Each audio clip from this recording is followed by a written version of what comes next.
Guess what, everybody? Yep, it's that time. Shit Talking Sundays in the Light of a Warrior.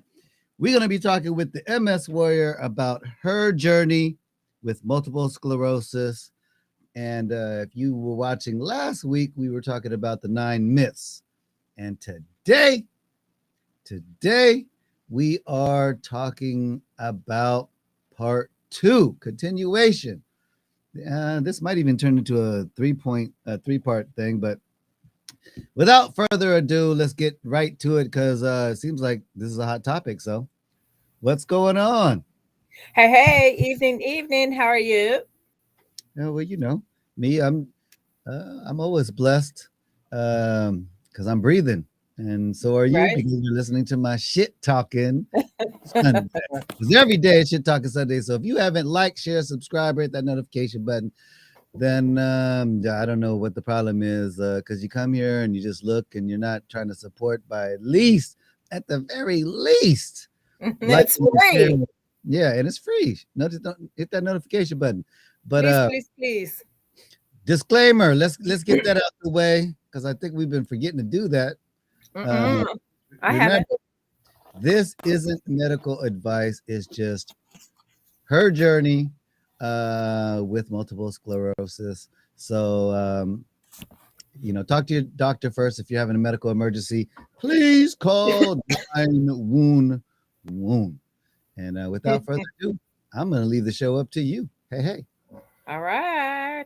Hey guys, welcome warriors. Welcome my viewers. Happy Tuesday evening. I hope everybody had a grand night and a better today. So, always first and foremost, everything I say tonight on this podcast about my journey is solely what my medical team has put on board for yours truly. What may be good for me may not be good for you. What they've put on board for you may not be good for me, vice versa. So I would never give you doctor medical advice to tell you to go do this, take what I'm taking. That never. I'm not portraying to be a doctor by any means. If you feel you are in dire straits and in a medical emergency, please, please, please dial 911. Reach out to your medical team, your family, and if not that, a friend. Um, Help is always there. Okay, so hey, what's been going on this week for everybody? Listening. Get in there, get in that chat room. Come on, don't be shy. Get in there. I'm open for questions too as well. I had some questions directly through my YouTube channel, and which I answer a lot of stuff there and everything. And I would like to say, just like I just mentioned, because I do talk about on my YouTube channel and here on the podcast that what my medical team has put on board for me. Okay, what works for me, um, again, you may not be able to take or tolerate what I tolerate. So, what I use prior to injecting, that's because my doctor put it on board and it works for me. I had one of my warriors talk to me today about that. Um, I did, and I have posted in my previous videos about my journey on medications, Kesimpta, Allegra, Tylenol, those things. But you always talk to your own doctor before you jump on anybody else's medical regimen. Okay, it's very vital. You may be allergic to something in Allegra or Tylenol that I am not, and I tolerate it and it works, um, for me. So you guys, please, please, please always consult your neurologist, your family physician, PhD. Always, always, always. And you know, if that works for you, then kudos.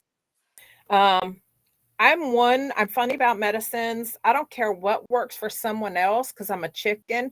I just don't, and I've been this way in life. I've never been a pill taker or anything. I was in my late 30s before I even took a ibuprofen. Late 30s. Yeah.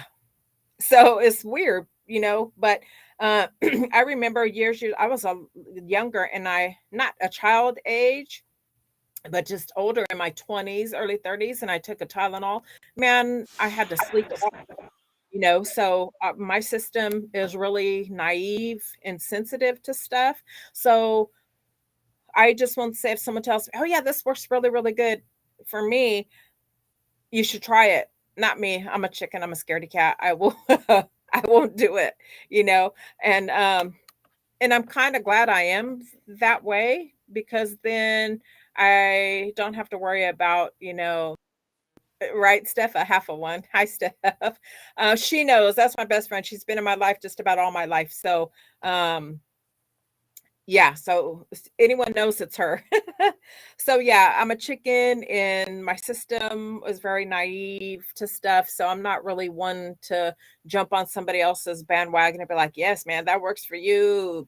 Pass me some. No, I'm a damn chicken, but it works that really well for me that way, especially with the medicines nowadays, especially if you are on other medications, you never know how something can interact with that. And even though my doctor prescribes what he knows is compatible with each other, I still do my own research. Oh, yes, the hell I do, because um, anybody can make a mistake. So I use Drugs RX to check the interactions with every medication that I take that he is going to add, on that list. I do my own fact check. And I'm sure a lot of you guys do too. Um, I want to make sure because, like I say, I'm a chicken and my body is really naive to everything. So I want to make sure that they're not overlooking something about me and what I'm taking so we don't have no mishaps. So that's it. That's important to me and stuff. So um just with me getting a comment for me to chime in and give them some advice. I love giving advice from my experiences, but when it comes to medicines and stuff, I definitely don't want you to have any side effects, especially those nasty ones, but at the same time, please check with your medical team to make sure that you can take those. Okay.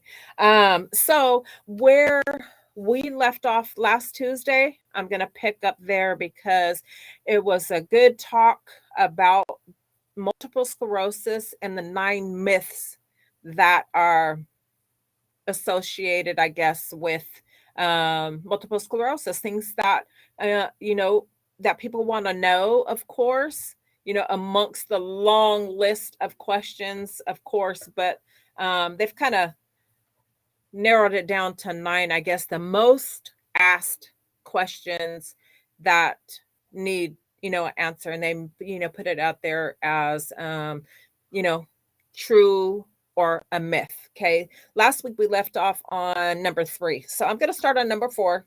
And by all means, anybody chime in. So the 4th myth on the list was exercise can help with your symptoms of MS and improve balance and strength. Okay. Should people with multiple sclerosis exercise or should they not? And a lot of people think that they shouldn't exercise because of doing more damage to the body.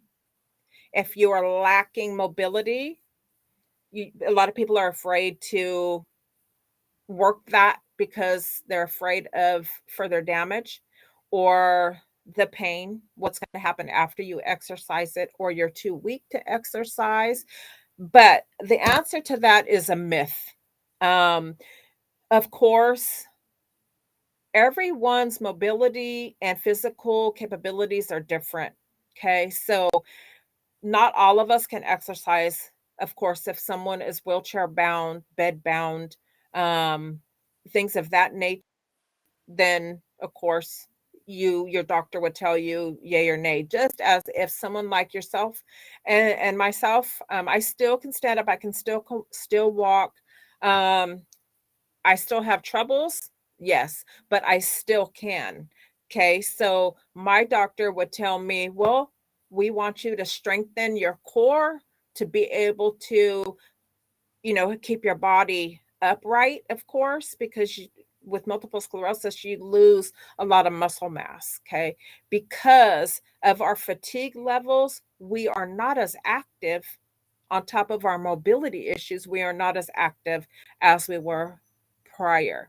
Okay. And for someone who is of a heavier frame, that's even more on somebody's energy level to do exercising. So your doctor would put on board what they feel you should start as, and I'm sure it's going to be something low. Okay, they're not just going to say, well, go, you can go to the gym and lift 300-pound weights and don't worry about it, you'll be fine. No, I can bet my money on it that wouldn't be the case, right? So but they say exercising definitely keeps those muscles going. It keeps your blood flowing. Cardio was very good for the heart. You already know cardio and vascular, those two go together. So it's a win-win situation. You do have to take things in moderation as far as your mobility, and you don't want to hurt yourself.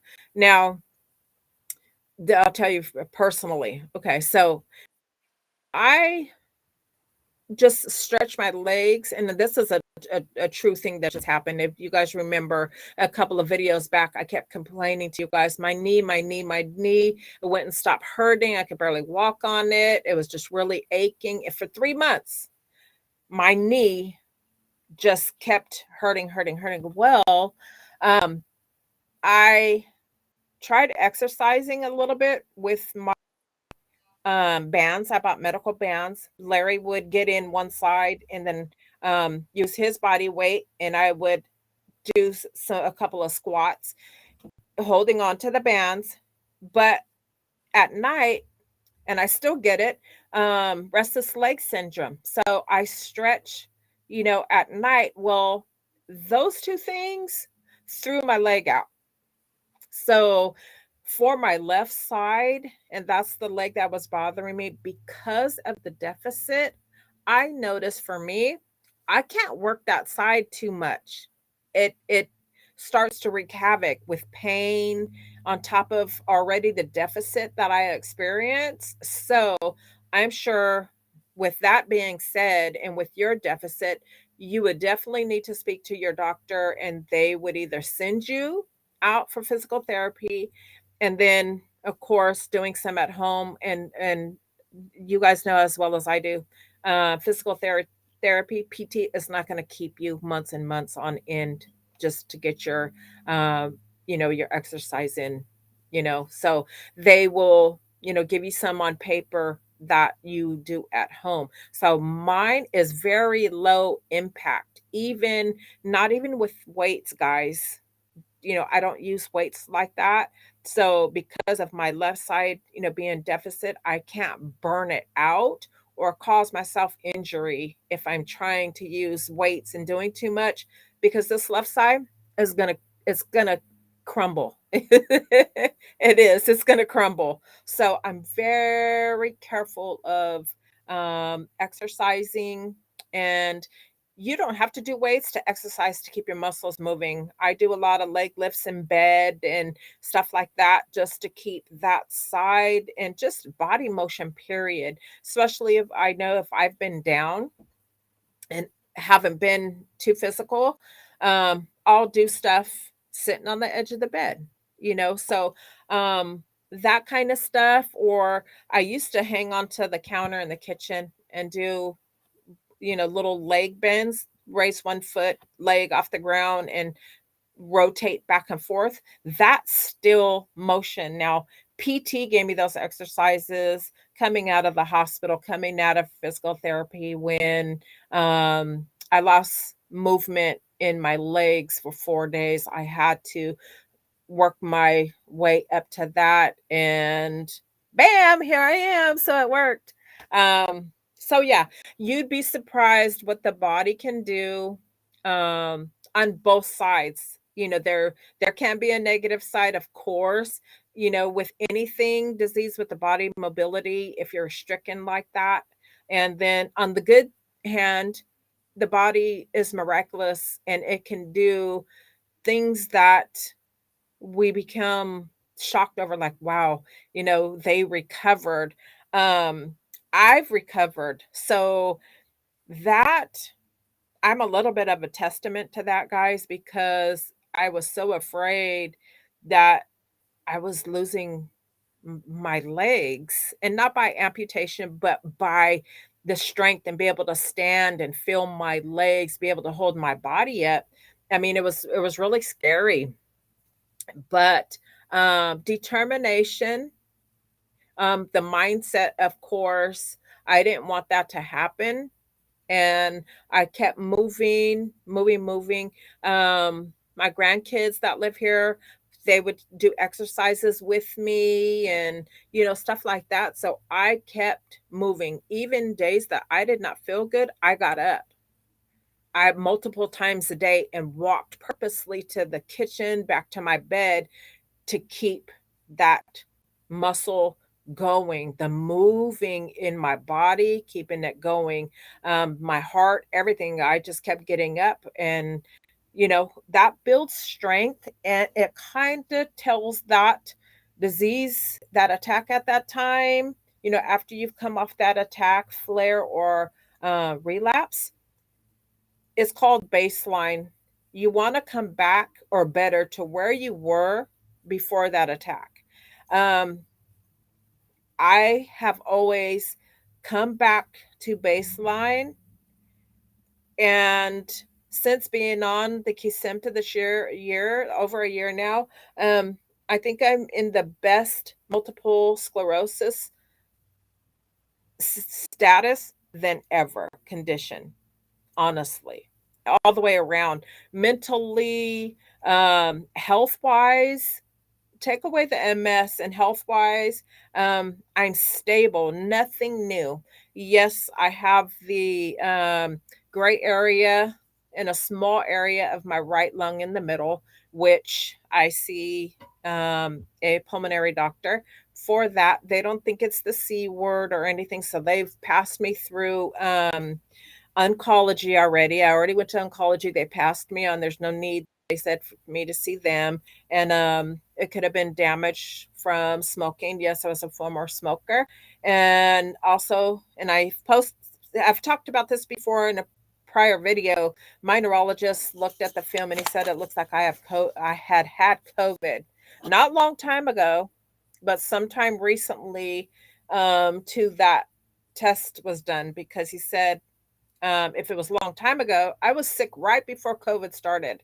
Right after I got sick, I had a fever and didn't feel good, like I had the flu symptoms, for a day. That following month, COVID was on the news. But he said if I would have had COVID then, my lung wouldn't have looked like it did now. It would have healed. So, um, who knows? We'll find out when they do another scan to say, oh, it looks different than your last lung screening. If that happens, guys, that means most likely that I had some type, could it be COVID and me be asymptomatic? Darn well can. We can't rule that out. Um, I have been exposed to people who have COVID and I haven't caught it. No one in my home, knock on wood, them too, they've been exposed and none of us have caught it. But if caught it, caught it. I think I kind of run those together. But is that a word? Continent? No, it's not. Incontinent? Yes. But anyway, shimble shambles, right? But so if they take another lung screening and they say, "Oh, your lung looks like it's healed itself," and which your lungs do, they heal themselves. Um, then we might say, "Oh, shoot, did you have COVID?" And so, and I'm hoping that's the case. I really am. I'm hoping that's the case, because then I don't have to worry about, you know, how did you get this damage? You know, and how what damage has this actually done to my lung? Is it irreversible?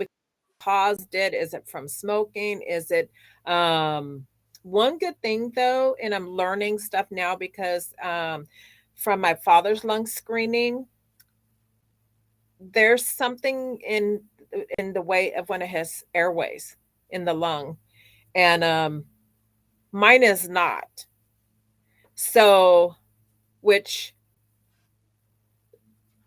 of course, because I know the difference in the dynamics, um, it's a wonderful thing, because then, if need be, if they need to go in there and remove something, that's what we don't want it to be, intertwined or passing through an airway, because then um, it's not surgical.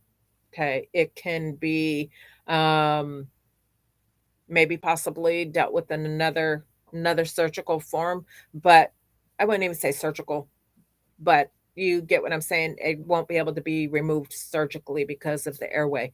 At this point, I don't know, but I will know um, soon when I go to these appointments.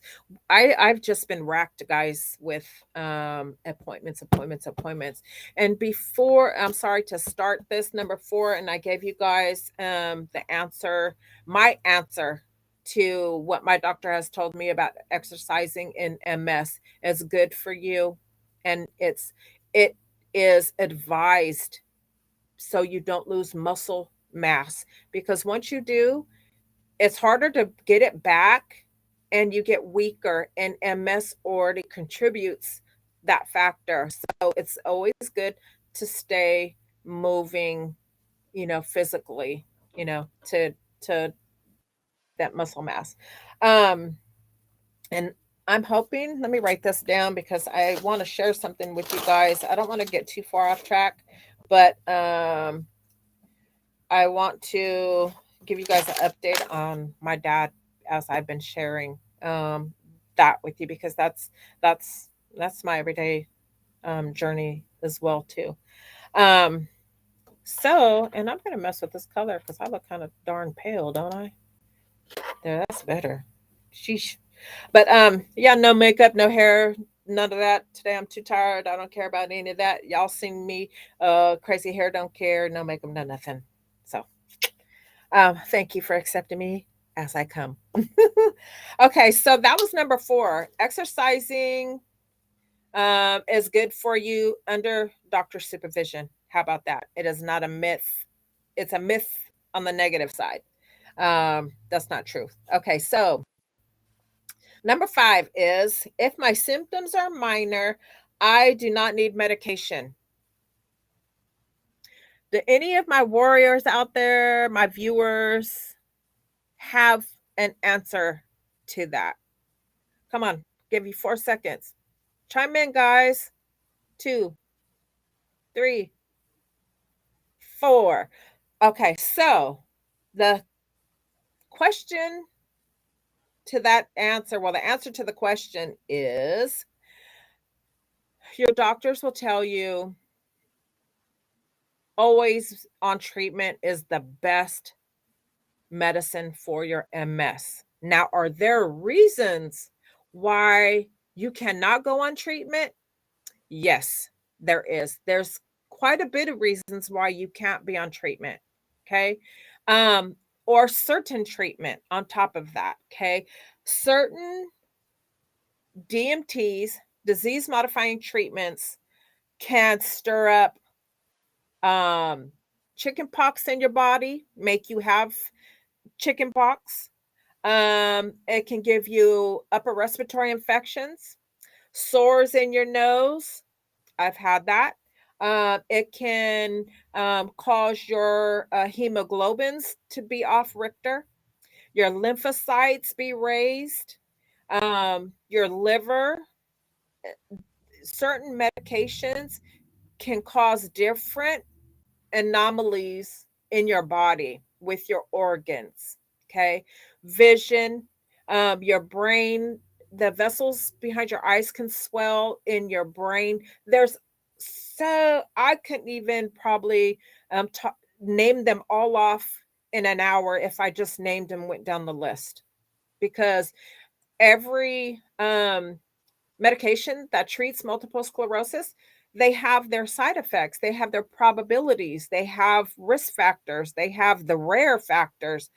I mean, there's so many guys to list. That's why educating yourself with multiple sclerosis to be on a disease modifying treatment is so important, and it's key to do the homework because of course you want to pick the best medicine, the best treatment as possible for your current health status. Now, if I had a heart problem, I wouldn't go pick a medication that um, heart disease, was a risk factor with that medication.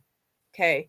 So, of course, you wouldn't choose that medication if you already had an illness that that medicine says no because of those risk factors and the studies that they have already shown that this is what causes. So there's so many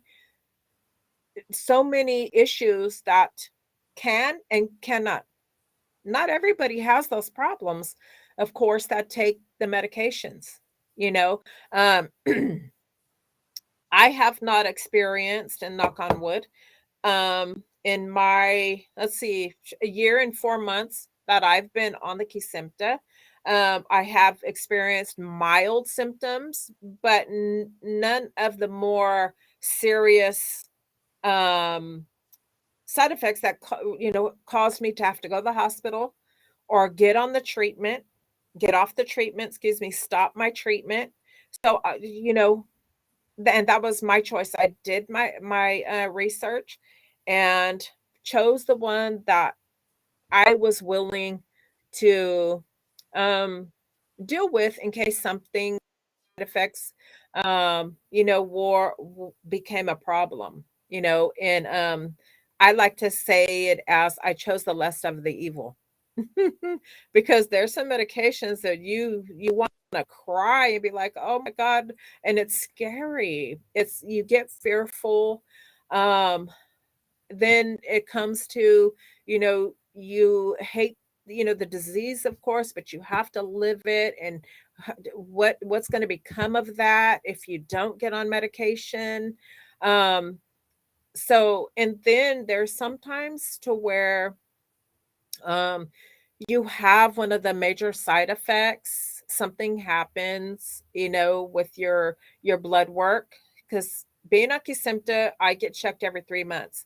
So, and along comes with other health issues, and sometimes they may have to take you off of it until you clear, they get something else that has risen, a health issue that has risen. When that is dealt with and gone, say you have an infection in your body, they will take you off that medication to get that infection under control, and then do that testing again, because before you are given a disease modifying treatment, you have to have blood work done. You have to have some medications. You have to have an eye exam. Oh, it's broad spectrum of tests that each medication you have to have before they'll prescribe the medication to you. They're not going to give you just any medication if you have fatty liver disease, if you are diabetic,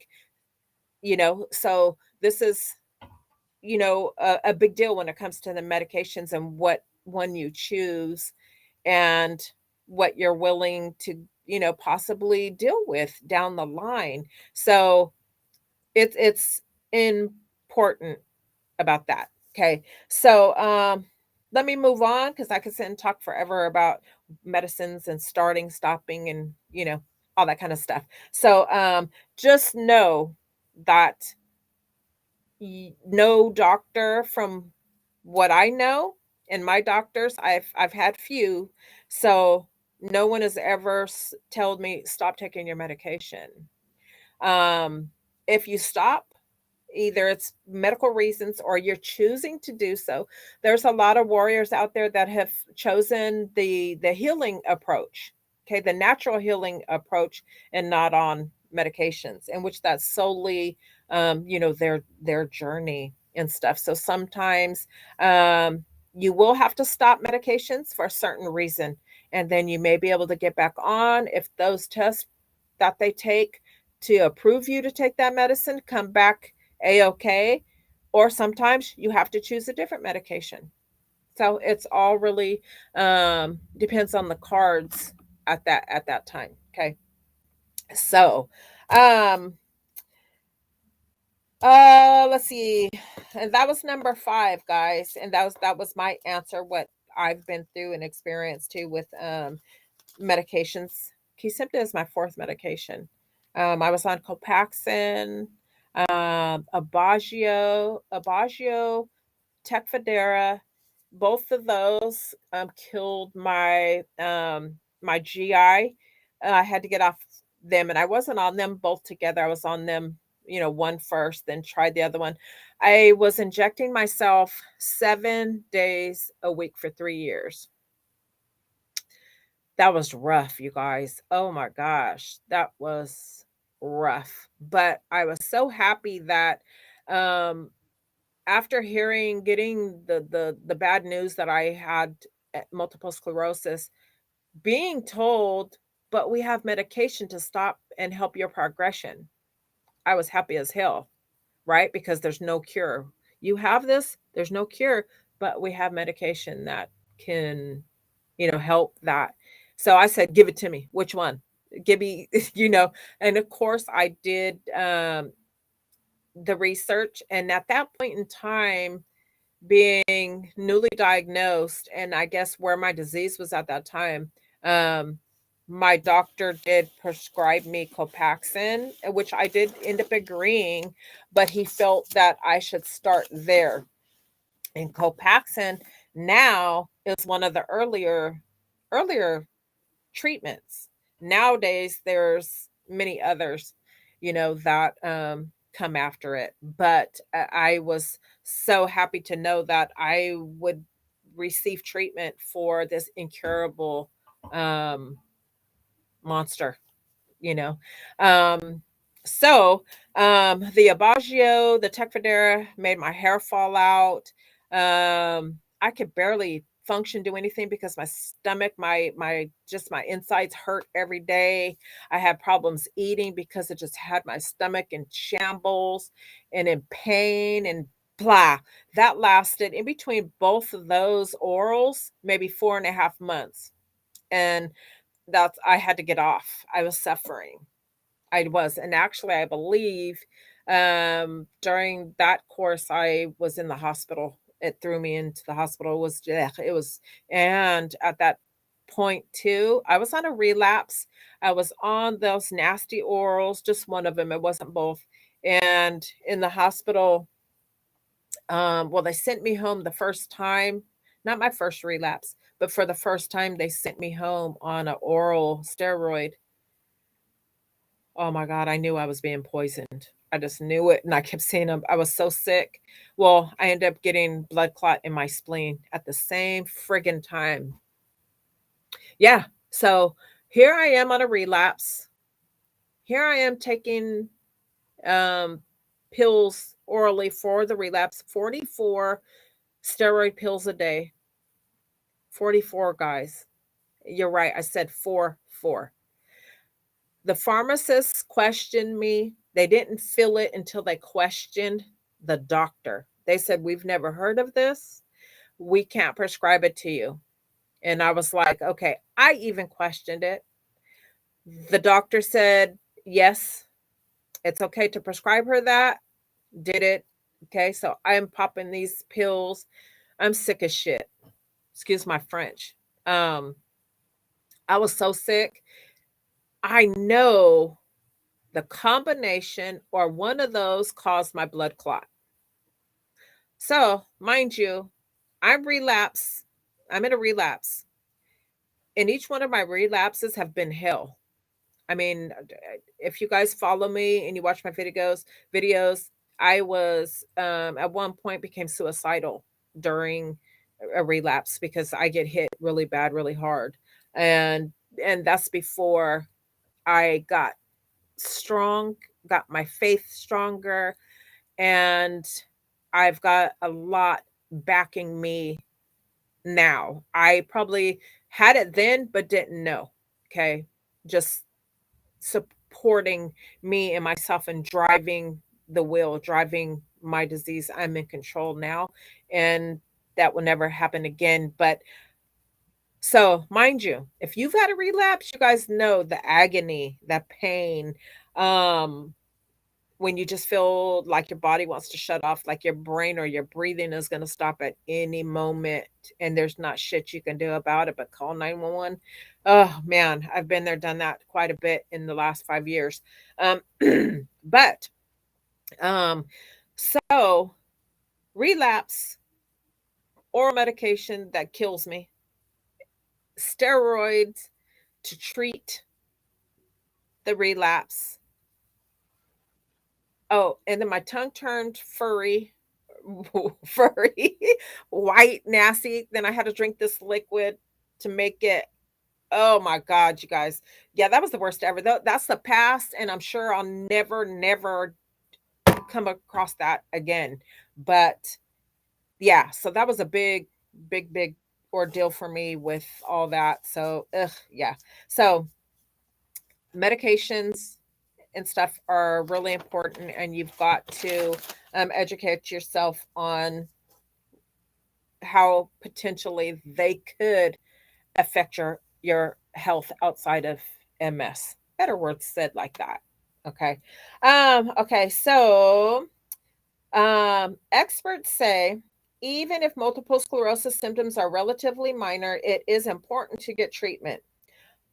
Only 8 months out of 5 years without meds for me, I got a new lesion a year ago, April, and that's why I chose Kesimpta is because I did stop my treatment for 8 months as I had come out of the hospital and um, wanted to start a different med, get off the Tecfidera. Tecfidera was my last med a year ago this last April. So when I got out of the hospital, we were still in the pandemic, and I was skeptical of getting on the Kesimpta because it suppresses your immune system.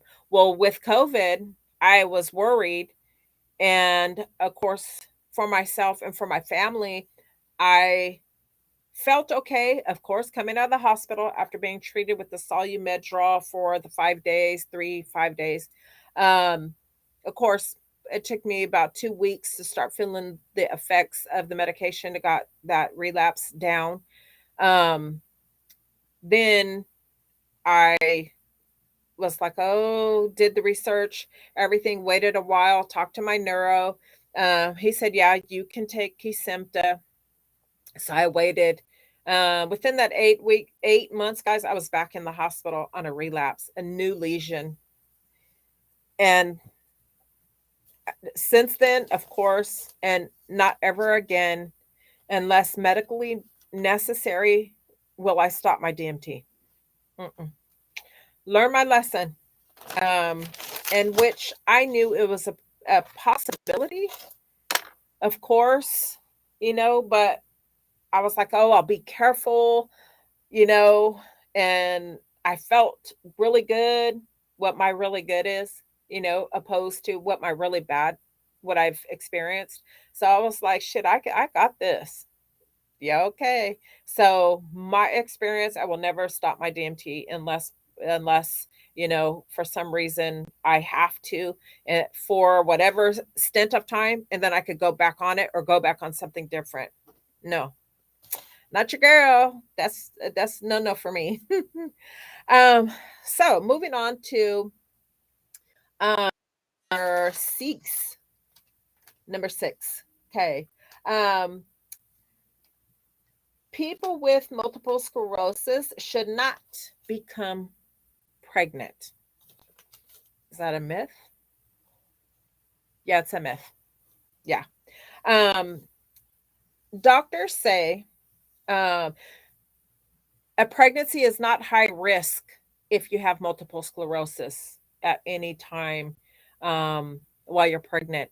No, you don't become high risk because of the multiple sclerosis. Um, it says that also, and this is medically now what I'm giving you. Um, they say that your child will not have will not be born with multiple sclerosis if you deliver while you're pregnant, you know, while you have MS if you have a child.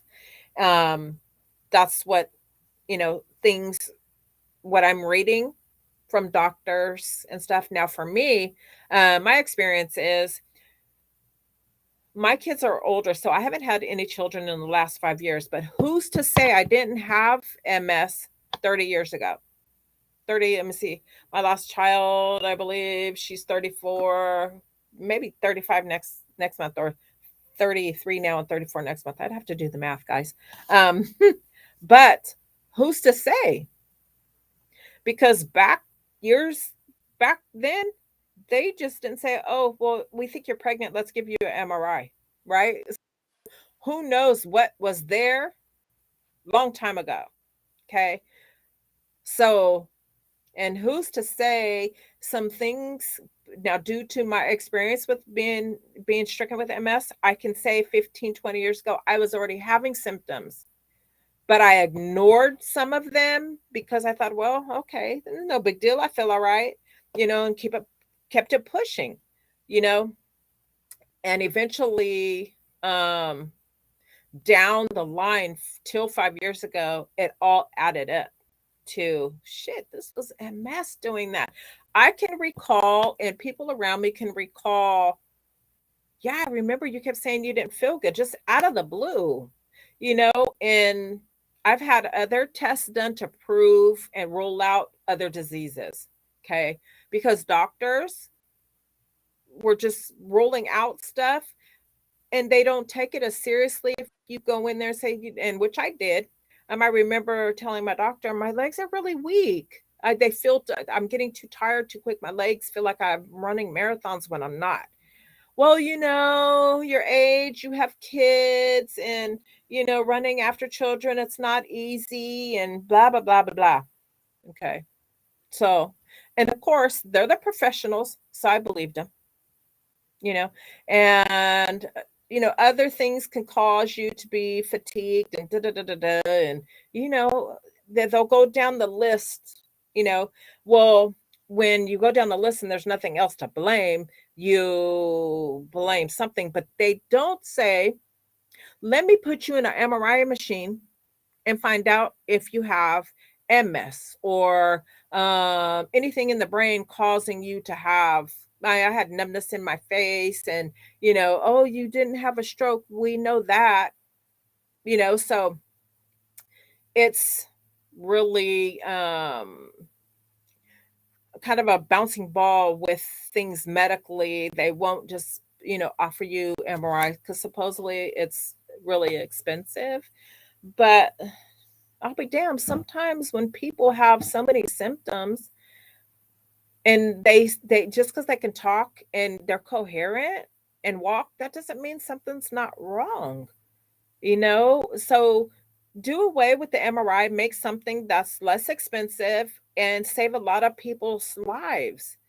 Save people a lot of misery, a lot of headaches, a lot of pain, a lot of heartache, because MS is a life changer in every aspect. People have had to leave their long life careers, long life career. They've lost their marriage, relationships, friendships. Yeah, there's got, well, and then now and I think I said this last week or the week before, now they could test you for MS, get a diagnosis through blood work. I just did a read on that. I think came out of uh Boston, maybe. There's Harvard and Boston.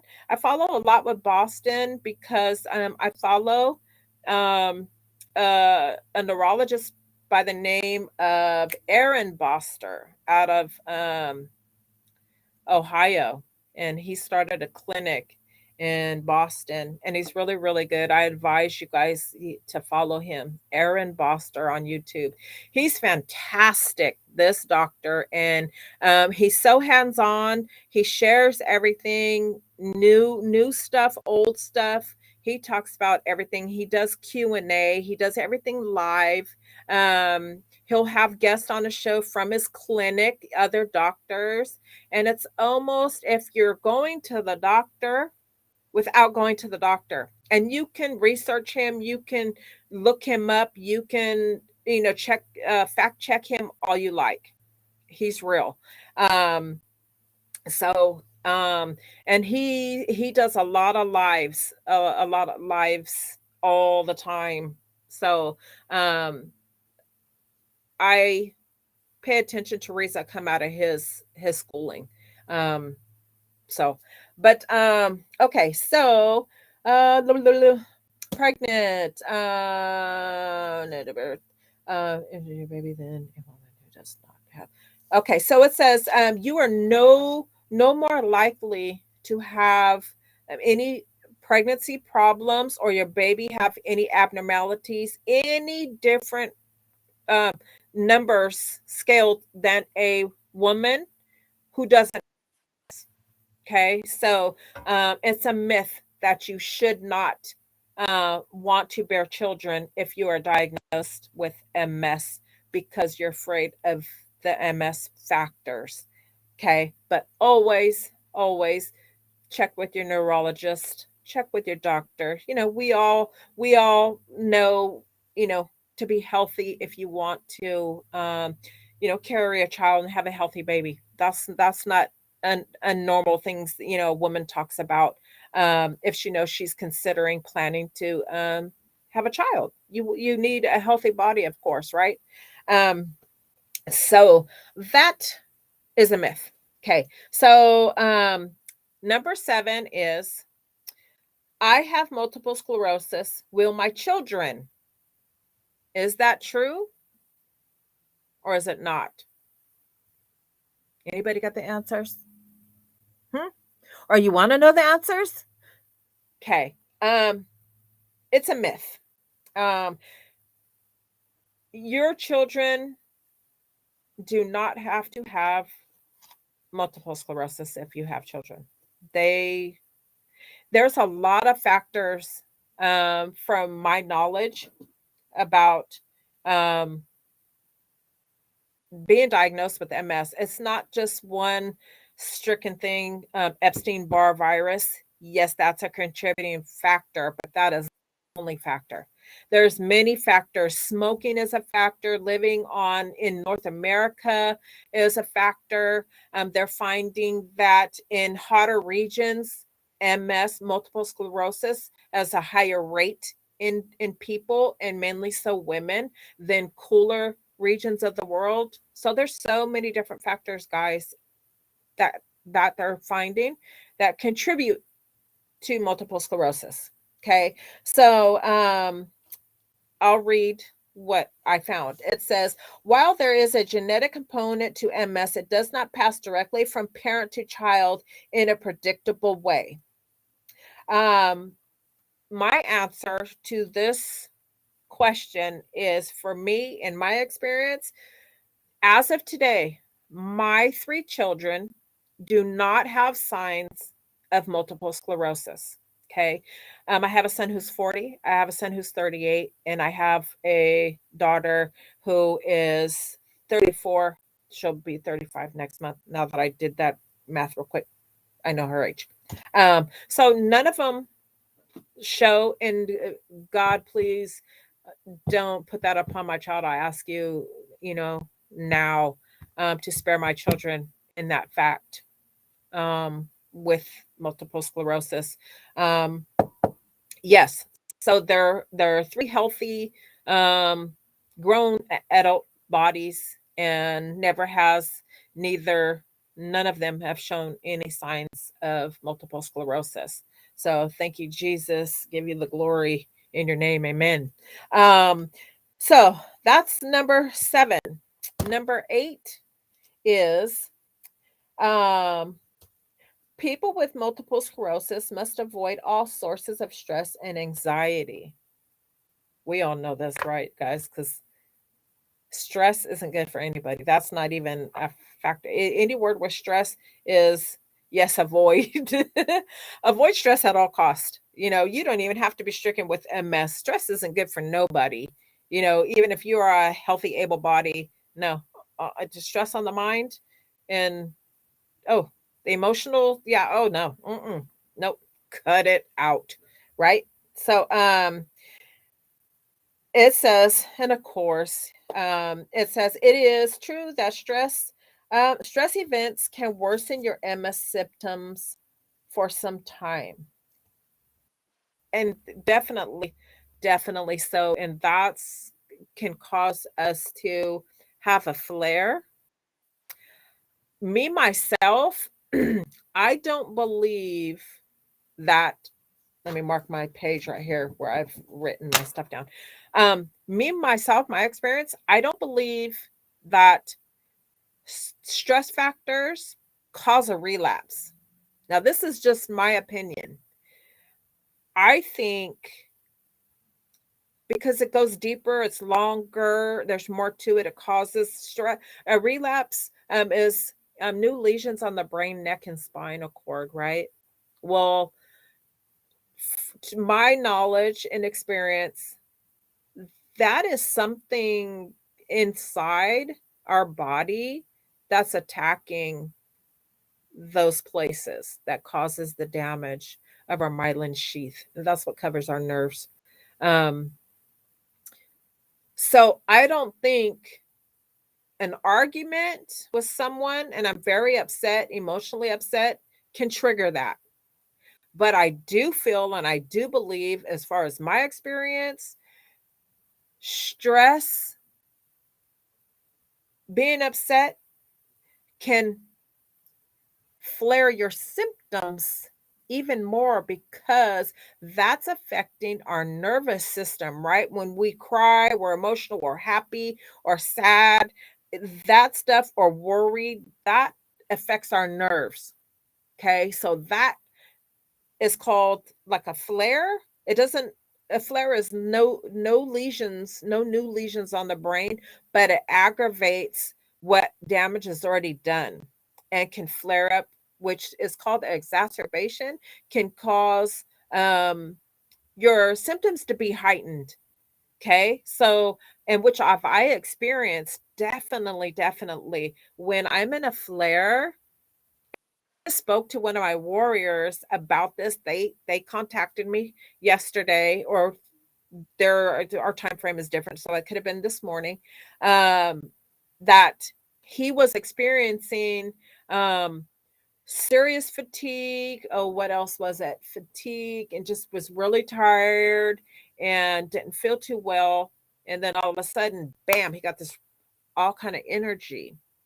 And he was wondering, am I in a relapse, or do you think this could be a flare? Well, flares last different timing than a relapse does. You'll know a relapse doesn't stop.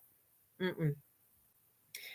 It doesn't stop right away, and your symptoms kind of get worse and they kind of bounce, and it causes different symptoms and more because if you have a new lesion or you have activity in your brain, neck or spinal cord, that's that's attacking activity, then those symptoms are going to be more.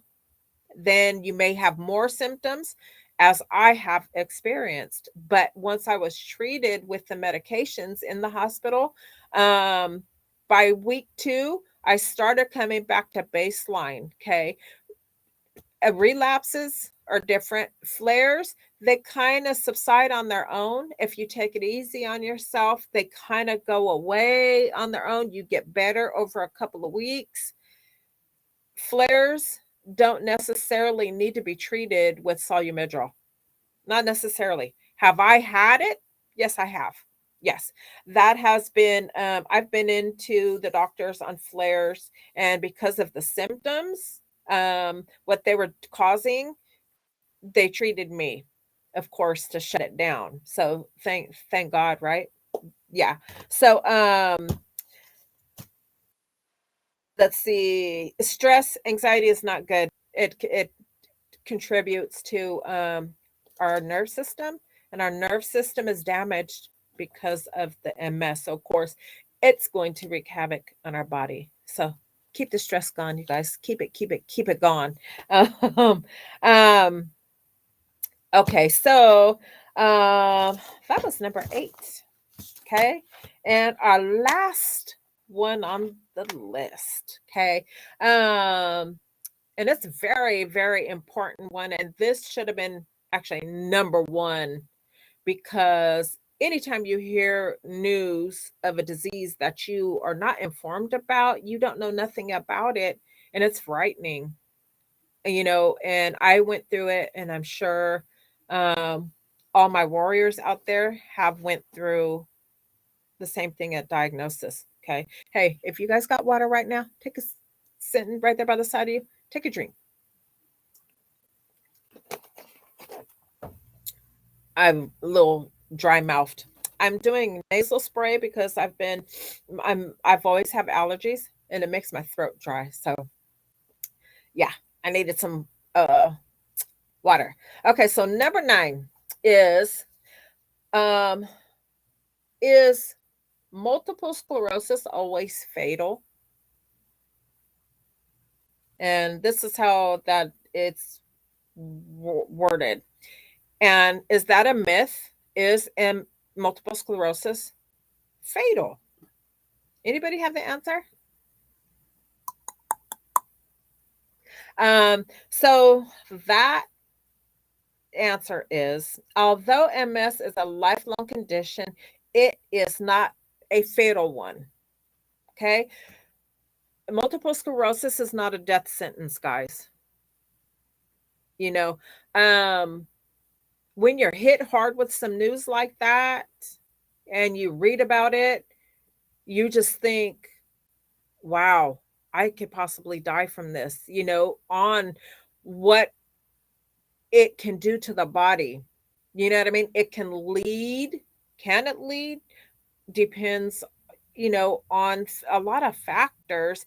If you have something else, um, I've seen and I've read and I've heard testimonies on sites that I am, people, have passed away from complications due to multiple sclerosis. But when you are given that diagnosis, they tell you it is not a fatal disease. Okay. It says a study finds having multiple sclerosis reduces a person's lifespan by about 7 years. Now, I have heard this um, for the whole 5.5 years that I've been doing research and reads and I listen. I'm just consumed by that. And I find that it has given me strength to share my knowledge, to share my journey with it as I learn as well on the changes that it can do for my daily life and to my body. But understanding it and knowing it and controlling it, being able to control those things is key. Education is key, guys. I can't say this enough. Educate your family, friends, colleagues, whatever relationships you have with people, to share the education part, because not only will that give them a sense of your daily life, or they'll know how to support you in time of need. And it's about understanding on the counseling, the birthdays, counseling, the anniversary parties of your parents. It, it it'll change your dynamic as your life changes, your friends, your relationship, your husband, your kids, all those relationships do take change when you are given a diagnosis such as one as multiple sclerosis, because there's no cure. It can be managed, so there's that to consider. Education with everyone around you is key. Let me finish reading this. As scientists keep in investigating this disease and researching, and I wrote so fast I can't even read my writing. Developing new treatments, MS is likely to have an increasingly reduced effect on a person's lifespan. That's good, great news. Okay. I didn't only just read this, guys, I read the studies before to come on and spread that information.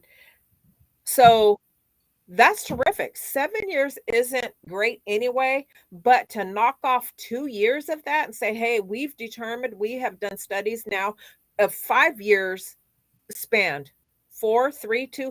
Who knows what's next, guys? That's why awareness, education is key. You don't know unless you go out there and get the information. And if you are like me, this is why I'm doing the podcast, because there's someone out there right now that's getting diagnosed with multiple sclerosis, and they're wondering, who in hell, where can I turn to?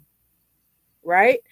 We Mhm. just we have to pass on the knowledge with our experience, and that's why I come on here every Tuesday night to share my journey with you guys. So that's it for my 9 myths of multiple sclerosis. I hope this has helped someone out there. I know these were the questions, some of them that I've had in the beginning, and I've gotten those answers, but not everyone that is searching comes across the same information or doesn't have the access. Some people don't have the internet, of course, to Google and find out a lot of things, or insurance to go see a doctor, but they may have internet and they may run across the information, spreading awareness. So that's it for me, guys, but I'm going to keep you for the next 15 seconds, maybe 20. As you guys know, I shared with you an important um, thing in my life with my dad. We both had lung screenings, as you guys know. And recently, I shared with you that they found something in my dad's lungs that they suspect to be the C word. Okay. And we are going down the path of determining what was there. So yesterday, about 12:30 in the afternoon, he had an appointment to have a biopsy done. It's called bronchoscopy, and that went really well. So they went down in his lungs both side and took some biopsies and stuff, and he recovered nicely. He almost walked out of there. Mind you, Pops is 82, strong as bull. And look, my dad's 82. He doesn't walk with a walker. He doesn't wear glasses. And the dude is strong as all outdoors. um but his spirits are up. He's sore today, and he's eating soups and some crackers and everything, and he's back to his normal self. He got up this morning, made coffee and stuff. So this is the first step of what possibly could be a good thing. We need to know. Doctors needed to get in there, take biopsies, and find out exactly what's going on in there. So you guys, please keep us in your thoughts and prayers, and I will keep you updated, of course, on what is next. We have a few appointments coming up for him next, and I'll share that with you guys next week. But for now, I hope you guys enjoyed our two-part show. I really did, because I really enjoyed um, hitting on those factors and giving you my experience on them.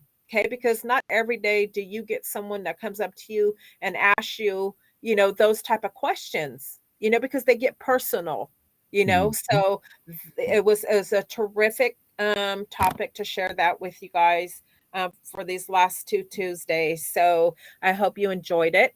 And don't forget, it's free, and it takes a few seconds of your time to subscribe to the channel. Share this video, as you may reach someone that has no one to turn to and to talk to and to share their agony of this invisible disease called multiple sclerosis. That's all I ask. And asking everybody, please come back next Tuesday, share your comments down below, and until then, warrior vibes going out to all of you. Peace. I'm gone. Hey.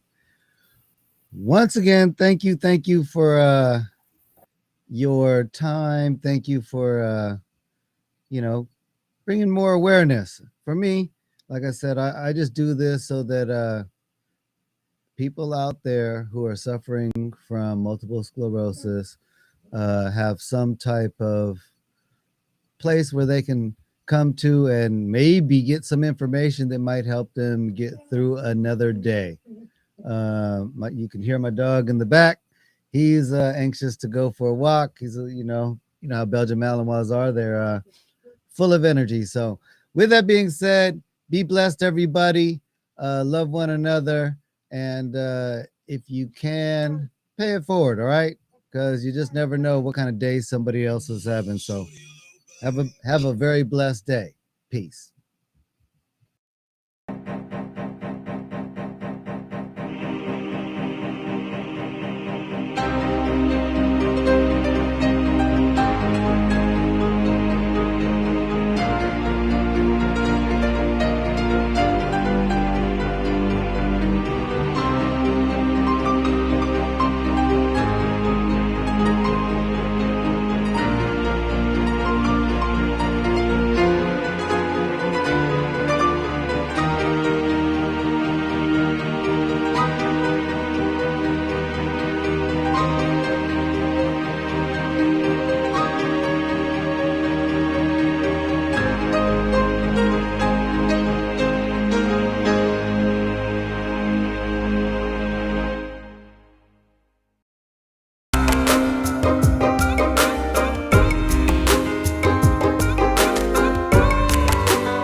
Mama.